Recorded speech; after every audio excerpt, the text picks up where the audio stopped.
കാര്യം നാളെ തന്നെ എല്ലാ മന്ത്രിമാരും ഒരുമിച്ച് സത്യപ്രതിജ്ഞ ചെയ്യാം. നേരം ചേച്ച ഒരു ക്വിക്ക് സ്റ്റാർട്ടാണ്. മുഖ്യമന്ത്രിയുമായിട്ട് ബന്ധപ്പെട്ട കാലതാമസമൊക്കെ വെറും 10 ദിവസത്തെ, മറ്റ് പല സംസ്ഥാനങ്ങളിലെ കാര്യങ്ങളും 11 ദിവസത്തെ, 11-ാം ദിവസം വന്നല്ലോ. അപ്പം പിന്നെ അതൊക്കെ വന്നു. പക്ഷേ നാളെ എല്ലാ മന്ത്രിമാരും ഒരുമിച്ച് സത്യപ്രതിജ്ഞ ചെയ്യാണ് UDF-ൻ്റെ. അപ്പോൾ ടീം UDF-ൻ്റെ ലോഞ്ചാണ്. കേരളത്തോട് UDF പറഞ്ഞ വാക്കുകൾ പാലിക്കുന്ന ആ ദിവസങ്ങൾ വരാൻ പോവുകയാണ്. അത് സ്റ്റേറ്റിൻ്റെ എല്ലാ കാര്യങ്ങളും പരിഗണിച്ച് ജനത ആഗ്രഹിക്കുന്ന തീരുമാനം എടുക്കുന്ന ഒരു ഗവൺമെൻറ്റിൻ്റെ പ്രവർത്തനങ്ങളാണ്. അതിൻ്റെ അന്തിമ ചർച്ചകളാണ്. വലിയ കോലാഹലങ്ങളും ബഹളങ്ങളൊന്നുമില്ല. നിങ്ങൾ പിന്നെ പറയുന്നത് പോലത്തെ, ചില മാധ്യമങ്ങൾ പറയുന്ന പോലത്തെ തർക്കങ്ങളുമില്ല. എല്ലാ ഓപ്ഷൻസും പരിശോധിച്ച് പിന്നെ ഒരു പ്രൊപ്പോസൽ AICC അംഗീകരിക്കും. അതുപോലെ ഘടകകക്ഷികളുമായിട്ടുള്ള ചർച്ചകൾ സ്മൂത്തായിട്ട് നടക്കുന്നു. അതിനകത്തൊന്നും വലിയ പിന്നെ തർക്കങ്ങളോ വലിയ പ്രശ്നങ്ങളോ രൂപീകരണത്തിലേക്ക് പോകുന്ന തരത്തിലുള്ള തടസ്സങ്ങളും ഇല്ലാത്ത തരത്തിലാണ് കാര്യങ്ങൾ പോകുന്നത്. തീർച്ചയായിട്ടും UDF പ്രവർത്തകർ കേരളത്തിലാകമാനം നാളെ ഇവിടെ എത്തിച്ചേരും. ആയിരക്കണക്കിന് ആളുകൾ നാളെ ഇവിടെ ഉണ്ടാവും. സന്തോഷത്തോടെ, അഭിമാനത്തോടെ 10 വർഷത്തെ ദുരിത ഭരണത്തിന് ജനങ്ങൾ കൽപ്പിച്ച അറുതി അതിന്റെ തുടക്കമാണ്. എങ്ങനെ അതിനെ സംബന്ധിച്ച് വ്യക്തമായ ധാരണ എനിക്കില്ല. എല്ലാവരും എത്ര എന്നാണ് ആഗ്രഹം.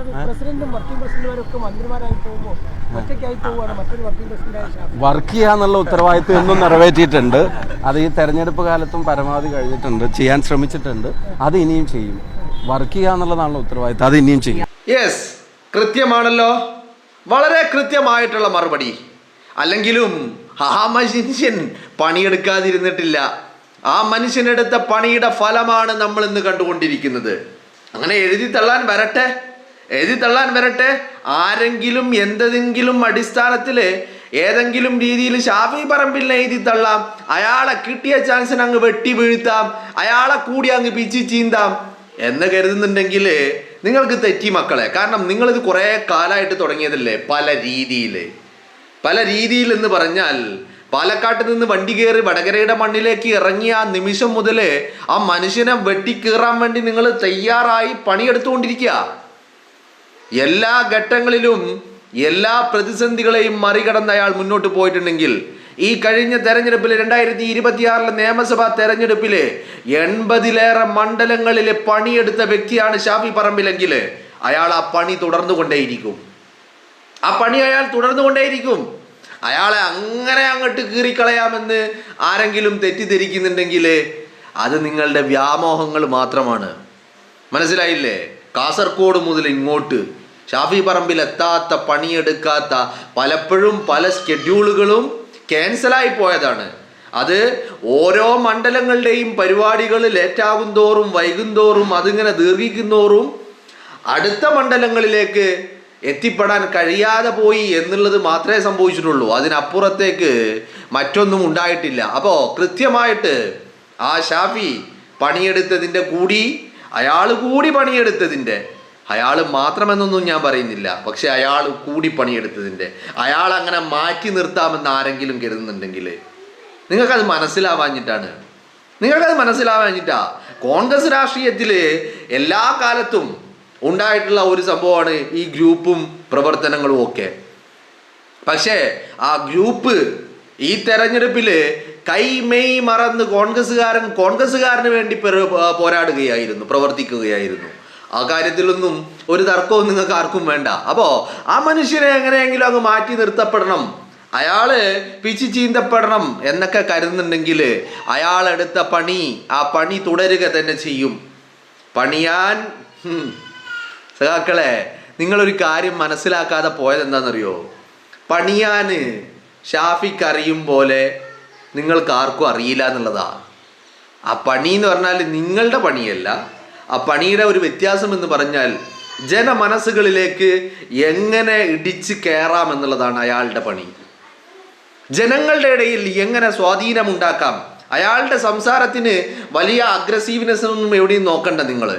അയാൾ ഭയങ്കര കത്തിക്കയറി വെല്ലുവിളികൾ വിളിച്ച് വലിയ പ്രസംഗങ്ങൾ നടത്തുന്ന വ്യക്തിയൊന്നുമല്ല. പക്ഷേ അയാളുടെ സംസാരങ്ങൾക്ക് എപ്പോഴും ഒരു സാധാരണക്കാരൻ്റെ ഹൃദയം തൊടുന്ന ഭാഷയാണ് ഷാഫി പറമ്പിലിൻ്റെ സംസാരങ്ങൾക്ക്. ഷാഫി വടകരയുടെ മണ്ണിൽ വന്നിറങ്ങിയ ദിവസത്തെ പ്രസംഗം കേരളത്തിലെ സഖാക്കൾ മറക്കാത്ത ദിവസമായിരിക്കും.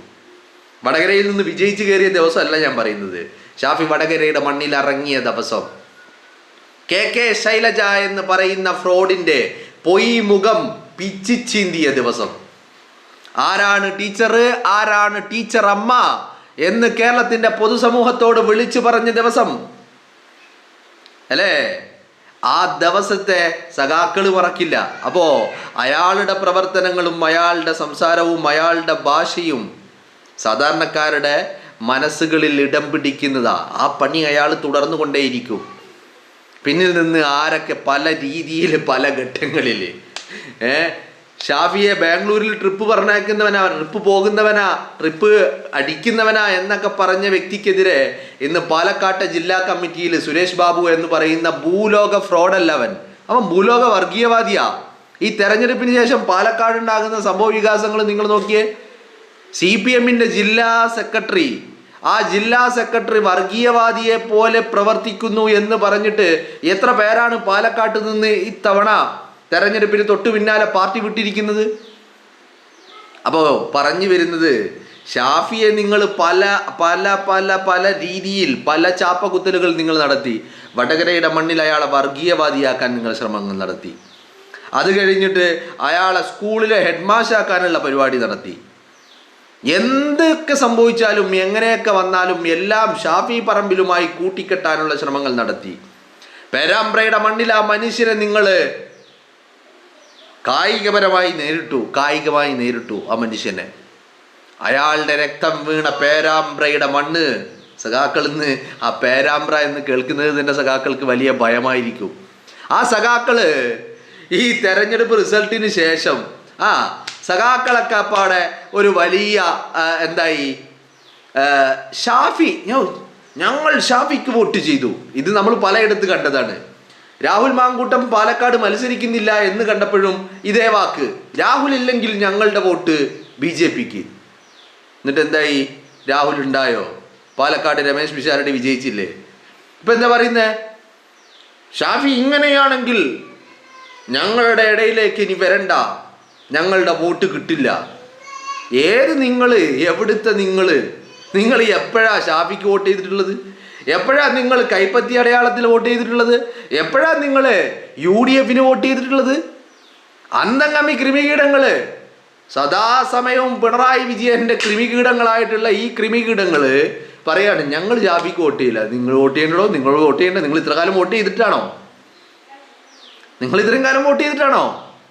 നിങ്ങൾ വോട്ട് ചെയ്തിട്ടില്ലല്ലോ ഇത്ര കാലം വോട്ട് ചെയ്തിട്ടില്ല എന്ന് മാത്രമല്ല, നിങ്ങൾ ഷാഫിക്കെതിരെ പ്രവർത്തിച്ച ആളുകളാണ് നിങ്ങൾ. നിങ്ങൾ പറയാ ഞങ്ങൾ ഷാഫിക്ക് വോട്ട് ചെയ്യില്ല. നിങ്ങൾ ഷാഫിക്ക് വോട്ട് ചെയ്യില്ലല്ലോ, അതറിയാലോ, ഞങ്ങൾക്ക് അറിയാലോ. അതിനിപ്പോൾ പ്രത്യേകം പറയാനെന്താ?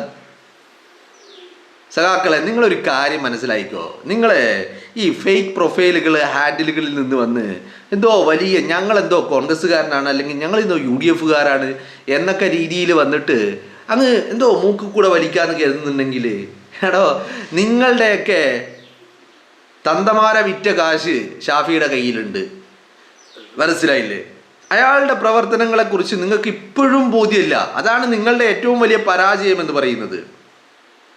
അയാൾ എന്ത് ചിന്തിക്കുന്നു, അയാൾ എങ്ങനെ പ്രവർത്തിക്കുന്നു, അയാളുടെ സ്ട്രാറ്റജി എന്താണ് എന്നതിനെക്കുറിച്ച് നിങ്ങൾക്ക് ഇപ്പോഴും ഒരു ബോധ്യമില്ല. ഷാഫി ഒരു തീപ്പൊരി പ്രാസംഗികനോ ഒരു തീപ്പൊരി നേതാവൊന്നുമല്ല. ഷാഫി വലിയ വലിയ ശാന്തമായിട്ടുള്ള ഒരു കൂൾ മാനാണ്. ഒരു പൊളിറ്റിക്ക് എന്താ പറയേണ്ടത്, എല്ലാ സോഷ്യൽ ഫാബ്രിക്കിന് വേണ്ടിയിട്ട് മാത്രം പ്രവർത്തിക്കുന്ന, എന്നാൽ ഒരാളുടെയും സ്വന്തമായി ഞാൻ ഇന്ന വിഭാഗത്തിൻ്റെതാണ് അല്ലെങ്കിൽ ഞാൻ ഇന്ന വിഭാഗത്തിൻ്റെതാണ് അങ്ങനെയില്ല. അയാൾ ഒരു സോഷ്യൽ പൊളിറ്റിക്സിന് വേണ്ടി പ്രവർത്തിക്കുന്ന ഒരു വ്യക്തിയാണ്. മനസ്സിലായില്ലേ? അപ്പോൾ അയാളുടെ പ്രവർത്തനങ്ങളെക്കുറിച്ച് നിങ്ങൾക്ക് എന്നല്ല, കോൺഗ്രസ്സുകാർക്ക് പോലും ഇപ്പോഴും ഒരു പിടുത്തമില്ല. അയാൾ എന്ത് ചിന്തിക്കുന്നു, അയാൾ എങ്ങനെ പ്രവർത്തിക്കുന്നു, അയാളുടെ സ്ട്രാറ്റജി എന്ത് എന്നതിനെക്കുറിച്ച്. മനസ്സിലായില്ലേ? നിങ്ങൾ കിട്ടിയ എന്തെങ്കിലും ഒരു ചാൻസ് കിട്ടുമ്പോൾ എന്ന് പറഞ്ഞാൽ,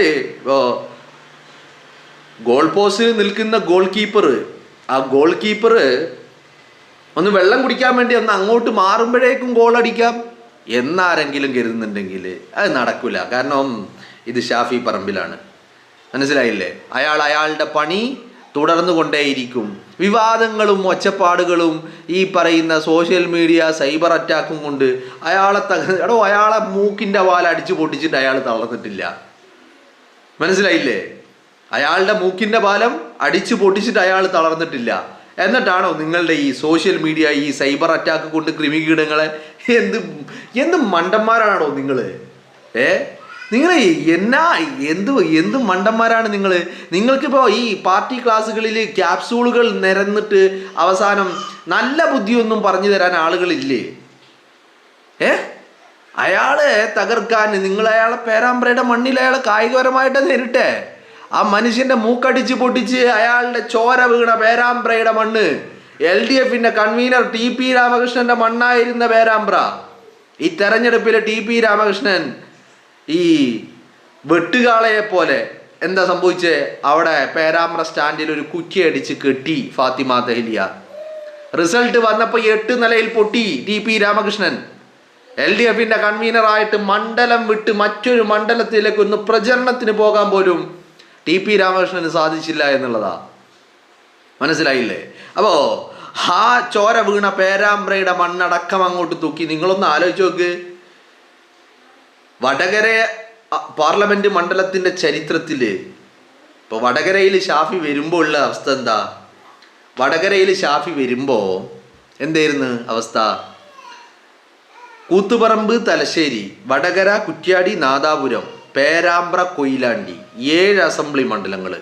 ഇതിൽ ഷാഫി വടകരയിൽ വരുമ്പോൾ അവിടെ ഉണ്ടായിരുന്നത് RMB ഒഞ്ചിയത്തിൻ്റെ മണ്ണിൻ്റെ അവകാശിയായിട്ടുള്ള RMBയുടെ KK രമ മാത്രം, 7ൽ 1 മാത്രം. ബാക്കി കൂത്തുപറമ്പ്, തലശ്ശേരി, നാദാപുരം, കുറ്റ്യാടി, പേരാമ്പ്ര, കൊയിലാണ്ടി, ബാക്കി 6 മണ്ഡലങ്ങളിൽ CPMന്റെ പ്രതിനിധികളല്ലേ ഉണ്ടായിരുന്നത്. എന്നാൽ ഇപ്പോഴത്തെ അവസ്ഥ നിങ്ങളൊന്ന് നോക്ക്. അതിൽ കൂത്തുപറമ്പ് വളരെ തുച്ഛമായ വോട്ടുകൾക്കാണ് നഷ്ടപ്പെട്ടെ. ബാക്കിയുള്ളത് നോക്കൂ നിങ്ങൾ. വടകര നിലനിർത്തി, നാദാപുരം പിടിച്ചു, കുറ്റ്യാടി തിരിച്ചു പിടിച്ചു, പേരാമ്പ്ര പിടിച്ചു, കൊയിലാണ്ടി പിടിച്ചു. ഇവിടെ തീർന്നോ? ഇവിടെ തീർന്നില്ല. ബാലുശ്ശേരിയും തിരുവമ്പാടിയും കൊടുവള്ളിയും കുന്നമംഗലവും അല്ലേ? അപ്പോൾ ഈ പറയുന്ന ഷാഫി പറമ്പിൽ ഉണ്ടാക്കിയ ഓളം അത് ചില്ലറയൊന്നും ആയിരുന്നില്ല. അപ്പം ഞാൻ പറഞ്ഞു വരുന്നത്, ആ മനുഷ്യന് ഇപ്പോഴും പണിയെടുത്തുകൊണ്ടിരിക്കുക. അയാൾ നിങ്ങൾ കരുതും പോലെ അയാൾ വെറുതെ ഇരിക്കില്ല. അയാളെ മൂക്കിൻ്റെ പാലം അടിച്ച് പൊട്ടിച്ചിട്ട് അയാൾ തളർന്നിരുന്നിട്ടില്ല. മനസ്സിലായില്ലേ?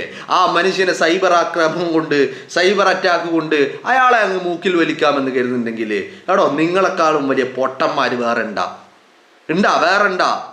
അപ്പോൾ ഷാഫി എന്താണ്, ഷാഫി എങ്ങനെയാണ്, ഷാഫി എങ്ങനെ പ്രവർത്തിക്കും എന്നതിനെക്കുറിച്ചൊന്നും നിങ്ങൾക്ക് ഇപ്പോഴും ഒരു ധാരണയില്ല. അതാണ് നിങ്ങളുടെ പ്രശ്നം എന്ന് പറയുന്നത്.